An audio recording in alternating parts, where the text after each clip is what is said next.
श्रीमद् भागवत महापुराण स्कंद 5वां अध्याय 4 ऋषभ देव जी का राज्य शासन।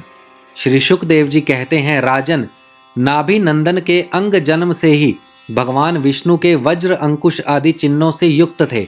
समता, शांति, वैराग्य और ऐश्वर्य आदि महाविभूतियों के कारण उनका प्रभाव दिनों दिन बढ़ता जाता था। यह देखकर मंत्री आदि प्रकृति वर्ग, प्रजा, ब्राह्मण और देवताओं की यह उत्कट अभिलाषा होने लगी कि ये पृथ्वी का शासन करें। उनके सुंदर और सुडौल शरीर, विपुल कीर्ति, तेज, बल, ऐश्वर्य, यश, पराक्रम और शूरवीरता आदि गुणों के कारण महाराज नाभि ने उनका नाम ऋषभ रखा।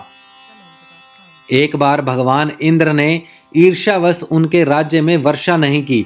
तब योगेश्वर भगवान ऋषभ ने इंद्र की मूर्खता पर हंसते हुए अपनी योग माया के प्रभाव से अपने वर्ष अजना भूखंड में खूब जल बरसाया।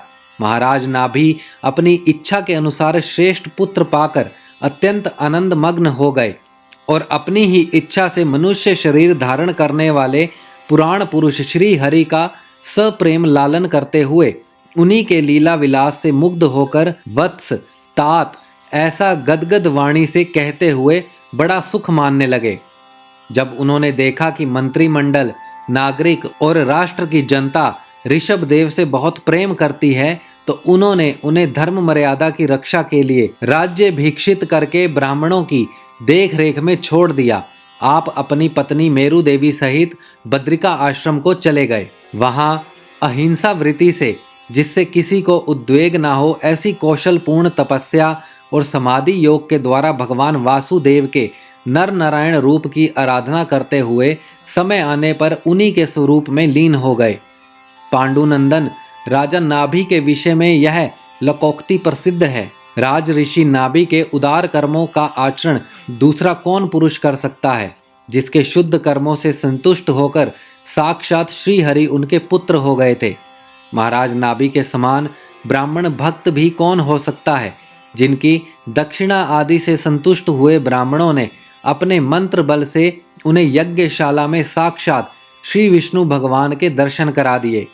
भगवान ऋषभ देव ने अपने देश अजना भूखंड को कर्म भूमि मानकर लोक संग्रह के लिए कुछ काल गुरुकुल में वास किया। गुरुदेव को यथोचित दक्षिणा देकर गृहस्थ में प्रवेश करने के लिए उनकी आज्ञा ली। फिर लोगों को गृहस्थ धर्म की शिक्षा देने के लिए देवराज इंद्र की दी हुई उनकी कन्या जयंती से विवाह किया तथा श्रोत स्मार्त दोनों प्रकार के शास्त्रोपदृष्ट कर्मों का आचरण करते हुए उनके गर्भ से अपने ही समान गुण वाले 100 पुत्र उत्पन्न किए। उनमें महायोगी भरत जी सबसे बड़े और सबसे अधिक गुणवान थे।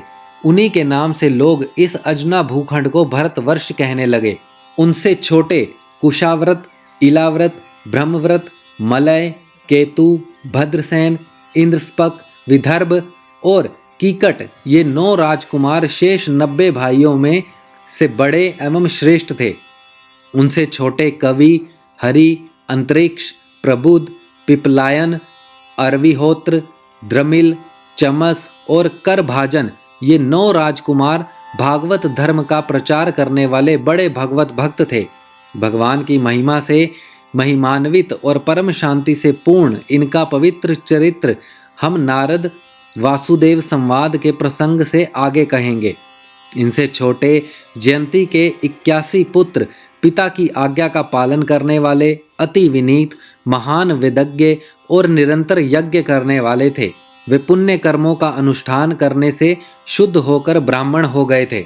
भगवान ऋषभ देव यद्यपि परम स्वतंत्र होने के कारण स्वयं सर्वदा ही सब प्रकार की अनर्थ परंपरा से रहित केवल आनंद अनुभव स्वरूप और साक्षात ईश्वर ही थे, तो भी अज्ञानियों के समान कर्म करते हुए उन्होंने काल के अनुसार प्राप्त धर्म का आचरण करके उसका तत्व न जानने वाले लोगों को उसकी दीक्षा दी। साथ ही सम, शांत, सुहृदय और कारुणिक रहकर धर्म, अर्थ, यश, संतान, भोग, सुख और मोक्ष का संग्रह करते हुए गृहस्थ आश्रम के लोगों को नियमित किया। महापुरुष जैसा जैसा आचरण करते हैं, दूसरे लोग उसी का अनुकरण करने लगते हैं। यद्यपि वे सभी धर्मों के सार रूप वेद से गूढ़ रहस्य को जानते थे, तो भी ब्राह्मणों की बतलाई हुई विधि से साम दान आदि नीति के अनुसार ही जनता का पालन करते थे। उन्होंने शास्त्र और ब्राह्मणों के उपदेशानुसार भिन्न भिन्न देवताओं के उद्देश्य से द्रव्य, देश, काल, आयु, श्रद्धा और ऋत्विज आदि से सुसंपन्न सभी प्रकार के 100 यज्ञ किए। भगवान ऋषभ देव के शासन काल में इस देश का कोई भी पुरुष अपने लिए किसी से भी अपने प्रभु के प्रति दिन दिन बढ़ने वाले अनुराग के सिवा और किसी वस्तु की कभी इच्छा नहीं करता था। यही नहीं, आकाश, कुसुम आदि अविद्यमान वस्तु की भांति कोई किसी की वस्तु की ओर दृष्टिपात भी नहीं करता था।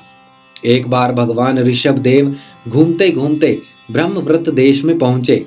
वहां बड़े बड़े ब्रह्म ऋषियों की सभा में उन्होंने प्रजा के सामने ही अपने सम्माहित चित्त तथा विनय और प्रेम के भार से सुसंयत पुत्रों को शिक्षा देने के लिए इस प्रकार कहा।